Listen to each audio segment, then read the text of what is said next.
Welcome to LifeBlood. This is George G, and the time is right. Welcome to today's guest, strong and powerful Eric Miller. Eric, are you ready to Hi do there. this?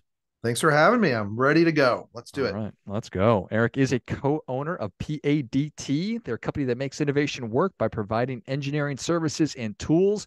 He is an engineer, a writer, a 3D printer, speaker, podcaster, angel investor, and he's the man that helped me become a professional podcaster many years ago. Welcome back on, Eric. Well, thank you for having me on. I always love to have chats. Always walking away learning something and thinking about something a little bit differently. So it's I good. like it. Well, tell us a little bit about your personal life, some more about your work, and tell us why you do what you do.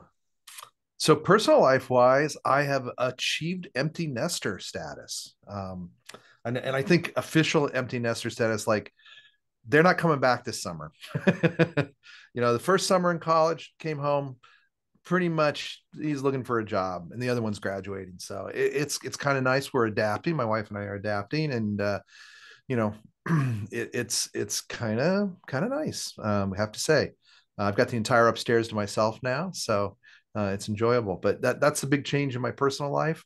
Professionally, I think just kind of dealing with all the change and trying to make heads or tails of everything that's going on, good and bad, right? We've been through COVID, we've been through the reaction to COVID, we've been through, and I know we don't agree on economic principles, but we cut taxes and we dumped a shitload of money into the economy. And that caused things to go a little haywire. Inflation, anybody? And it's just a little weird out there, unpredictable. Politics are unpredictable. And so just trying to hang on and make sense of the chaos. Yeah. And your business has been growing pretty consistently. Consistently, but unpredictably. Kind of back to that chaos, right? Parts of our business that we saw that we thought would do very well didn't. And parts of our business that we were kind of like, let's hope it does okay, blew up. And again, it goes back to all these contrasting economic stimuli out there. And maybe more importantly, um, business emotional stimuli, right? So people are making, there's no such thing as a rational consumer, right? Whether it's business to business or business to consumer. And they're making decisions that I don't understand. I don't think they do. They're panicking. They see an opportunity that maybe isn't there, but they don't want to miss out, or they're panicking because they think everything's going to go to hell, and it's kind of all over the place. And so we really don't know where things are going, but they're going. Lot of what I love is huge increase in our business around space. So both government and commercial space. And as a nerd and an engineer and a Star Trek fan and all those things, it's wonderful to see the amount of growth in the space industry and see how it's affecting other industries as well. Seeing it trickle around and do things. And then the other area that we're seeing a lot of growth in is kind of the modernization of transportation around electrification and kind of getting back into the hydrogen economy. That we were big in that 15, 20 years ago, and it's kind of coming back because in the long run, it's hydrogen that's the answer, not electrical.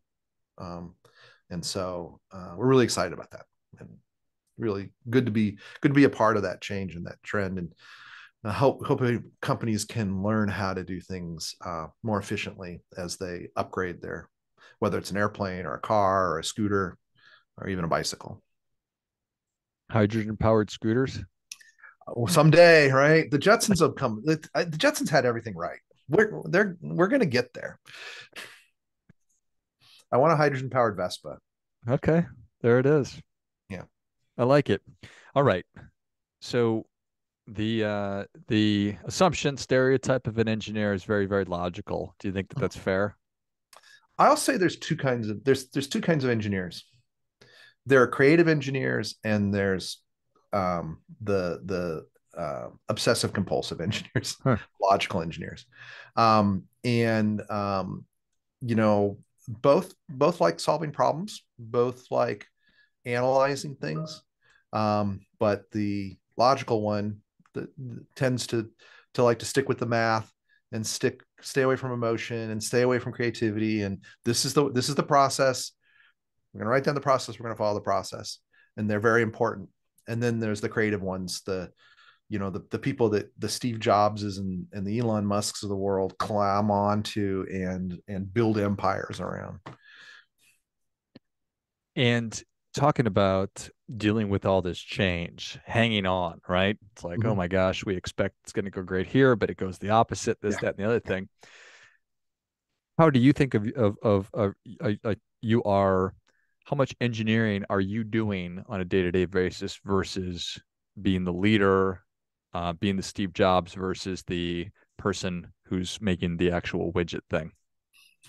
Yeah, I need to find somebody other than Steve Jobs because I'm not that. um, yeah, very little, which is a shame. I get to do a little bit every once in a while. I'll be on a meeting as a manager, and then it'll get into the weeds a little bit, and I jump right in, and it's kind of fun. I did that yesterday with a customer, um, and talked about some kind of esoteric simulation stuff, which I love. But in general, I'm more on the operations side of things. I'm lucky, and so I run the consulting team here at PADT. So we have three verticals. We have a sales and support team, we have a consulting team, and then we've got a manufacturing team. And we have three owners. Each of us manages a certain profit center. I do the consulting team. Lesson learned in business: hire somebody to work for you that's better than you. And so Tyler Shaw is our VP of engineering, and so he does the leadership stuff wonderfully. So I can focus more on strategic. I can focus more on building pipeline, and then on the operations side of running the company as a whole. So I do a lot of that, facilities and HR and IT and things like that. Got it. And going now, I don't know where we are, if we're past tough times or we're just in a different tough time kind of a thing. But COVID, looking back on these 3 or 4 years or 10 Mhm. years, however long it's been, what what did you do well, and what did you say, oh wow, you know what? I need to sort of up my game in certain areas, if any. I got to say, we did a really good job. Um, we're lucky in that this kind of virtual communication was something we've been using for probably over a decade before COVID hit. Because we have so many customers around the world and so many large aerospace customers, they've been using these kind of tools for a long time. We already had a considerable number of employees that were remote, so we were able to adapt fairly quickly, and we were already communicating through. My biggest fear was losing culture and losing connection. And so we really focused on um, doing that. Like every Friday we watched an old black and white TV show. I would go find something on YouTube like Lucy or Ironside or some cheesy Lone Ranger or whatever it was, and we would just eat our lunch and watch that together. And not everybody attended, but those that did, it was kind of nice. And in some ways, because we were forced to deal with getting together, we did. Now that that pressure is off, we're kind of struggling with it. We're not doing it as much. So I think we did that really well. What we probably didn't do well enough is recognizing, and maybe nobody knew how long it was going to be. So we kept on making temporary adjustments, and they've eventually become permanent. And even though we don't need those anymore, it's kind of for many employees, it's become the preferred way of doing their job. And more importantly, many of our customers, like we'd have two or three customers visit a day before COVID, and now we get two or three a week, maybe. They wanted to come, they wanted to meet people face to face, they wanted to see the equipment, they wanted to see the computers. They don't care anymore. So I think we should have accepted that sooner. We kept up the infrastructure, thinking people were going to come back, and maybe they will. But we've got a really nice demo room that basically is dusty. So we'll see how it changes. I'm trying to think if there's anything else that we did wrong. Um,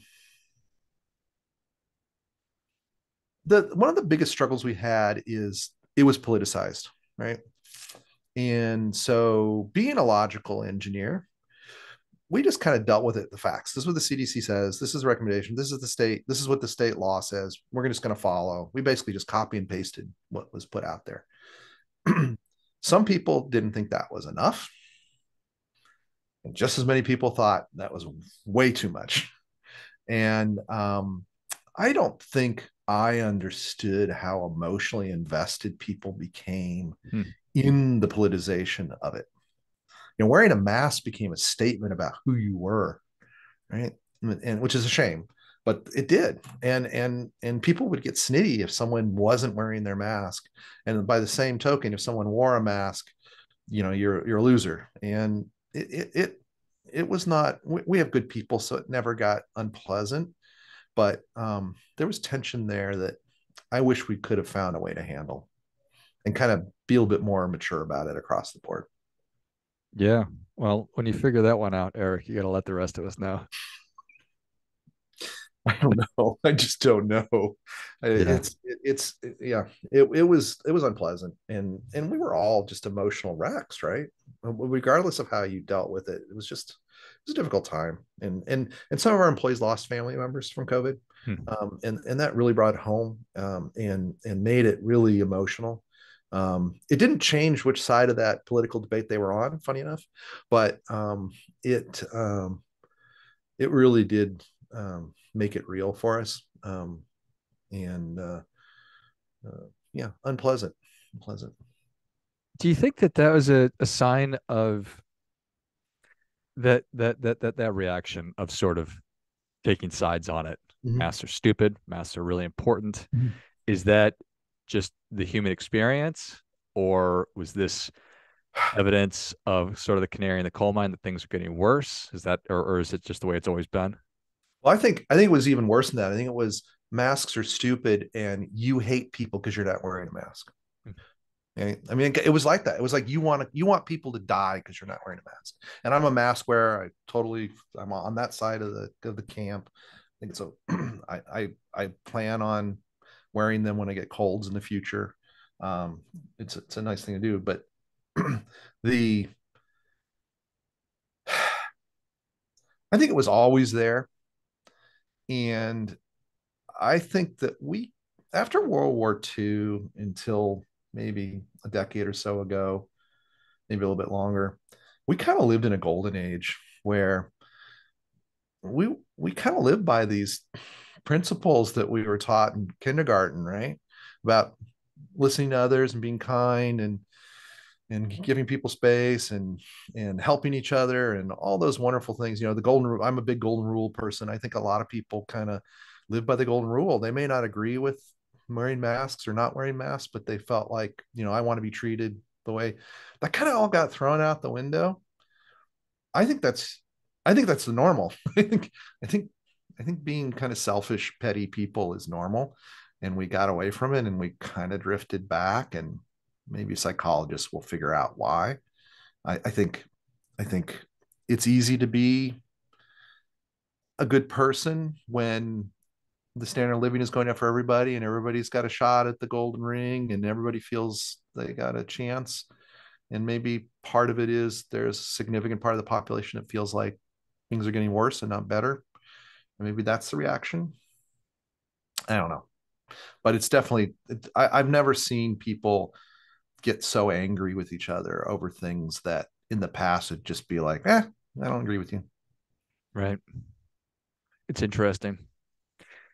In terms of something I've been thinking about a lot lately are having holding yourself to personal standards. And it Mm-hmm. strikes me that you in your business operate by standards all the time out of Mm-hmm. necessity. Otherwise, people will probably die. Yeah. Yeah, it's an interesting thing. The Canadians, they do a lot of cool things, and one of the cool things they do in engineering is when you graduate with an engineering degree in Canada, you join the Order of the Ring.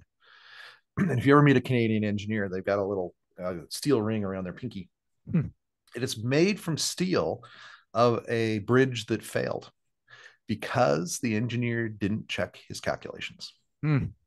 and he divided by two instead of multiply by two. I can't remember the story, but they built the bridge. People were on it. It fell. People died. And so you put it on your writing hand. So not that we write anymore, but I guess I should probably hang it if I had one, I'd hang it from my computer, but or my keyboard. But the idea is while you're doing calculations, you remember that, right? And I thought that was a really poignant way of pointing out that what we do does matter. Sometimes, I mean, we just finished a project that for a local inventor that was a dog toy for PetSmart, right? It's really cool. It's a blue ball, helping her get this shape just right. Um, and I'm not sure if that's life threatening if we do that wrong. But at the same time, we're working on a valve for a rocket engine, right? And if that valve fails, that rocket could blow up, and it's an unmanned rocket, but it could land on somebody's house or something like that, right?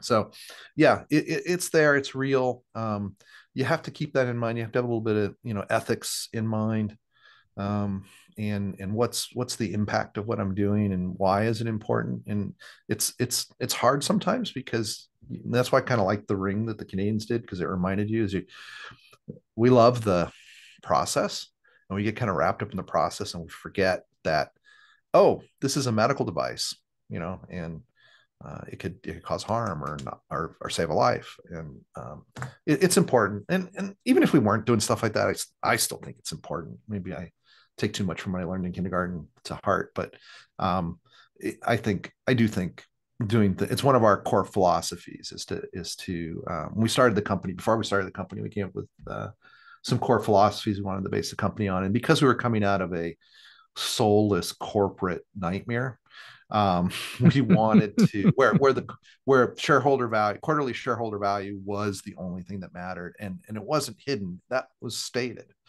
that we wanted to do things with integrity, and it's new employees, we kind of brainwash them around that as well, and have said to customers, we're not going to do this, right? Because we don't think it's the right thing to do. And it's tough because they're paying you, but you're going to do the right thing. I love that Order of the Ring. Yeah, I isn't think that that's awesome? amazing. Yeah, yeah. You can get one in the U.S. There's a couple of organizations that do it in the U.S., but I just thought that was super clever. Yeah. The foresight to grab some of the metal and a lot Right. of it. Yeah. How much is still there is a good question. When you die, you're supposed to send your ring back, and they melt it Wow. into the pot. Yeah. Wow. Yeah. I think that's amazing. Yeah. Canadians have time for that sort of thing. They're not as focused on achieving things as we are. They're a little more thoughtful about life. Well, yes, and I mean, you talking about how you were super intentional about watching the black and white video on Fridays. Mm-hmm. And when COVID started and we were getting locked down, you started a networking group just I virtually did. I for missed that. lots of Yeah. people in Phoenix. So Mm-hmm. that to me says Eric is a guy who appreciates consistency and scheduling and creating opportunity for people to come together. I'll tell you the origin story on that, because it's a good one. A friend of mine who is a facilitator for corporate, team building, right? He's the guy that brings the flip charts and talk about how you can make work a better world, right? And it died, right? COVID, he couldn't do that anymore. So he's like, I got to go online. And so he called a bunch of friends and former customers and said, well, can we play doing one of these sessions that I do with, say, like his biggest customer is Nike. Um, and so we did. And one of the things he said was, what is your COVID nickname? And I had thought, he told us the questions beforehand, and I'd come up with something very, very clever and very impressive. And at the last minute, when he asked me, I said, the connector, Mm. just out of the blue. Like, so what I really want to do when we're locked down, and I know a lot of people, and if I can connect folks, I could do that. And so the next day, I came up with the idea of doing the virtual networking, and went through a lot of very ugly iterations because the technology wasn't quite there yet. But it ended up, and also people only knew how to use Zoom, and I was using Microsoft, and it was painful. But eventually, it went well. It was something that everybody looked forward to every week. And then when we could leave our houses, I thought we'd keep doing it. No, nobody wants. Everybody's busy. Nobody does it anymore. But when you're stuck at home and it's watch another series on Netflix or go talk with people upstairs, people would go upstairs. Yeah. Well, I appreciate that, and I think that that makes all sense in the world. And that you certainly are. What was the clever, super profound name that you'd come up with, Eric, It before was the you? connector. Oh, Okay, the one before. yeah. I don't remember. Okay. I forgot. And I wrote about it in the business journal, and I went through my notes, and I swear I wrote it down somewhere on a piece of paper. I went through my desk and everything because I was very impressed with myself. Right. And yeah, and I totally forgot what it was. Oh, that's a very, very human thing to do right there. I love it. Well, Eric, thank you so much for coming back on. I love it. Where can people learn more about you? How can they connect with you? So the company, the sign above, which just happens to be placed right above my head, our company is PADT, and you can Google us that way, or you can go to our website, which is PADTINC, PADTinc.com. You can find out more about me by going to the LinkedIn and look up Eric Miller. PADT is the best way to find me. There's a lot of Eric Millers on there, and then even in Phoenix. And then if you subscribe to the Business Journal or you don't subscribe to the Business Journal, you should. If you do business in Arizona, you should subscribe to the Business Journal and read my monthly articles. I just finished a great series on places to go and visit in the state, like touristy or business wise. It was a lot of fun to write that, and some good suggestions in there, like where to do a business meeting around town. Just finished those 6 stories, and then I write about all sorts of stuff. Some of the stuff we talked about today, I write about on there. So do check out the article. Excellent. Well, if you enjoyed this as much as I did, show Eric your appreciation and share today's show with a friend who also appreciates good ideas. Go to PADTINC.com or just enter PADT into your favorite search engine.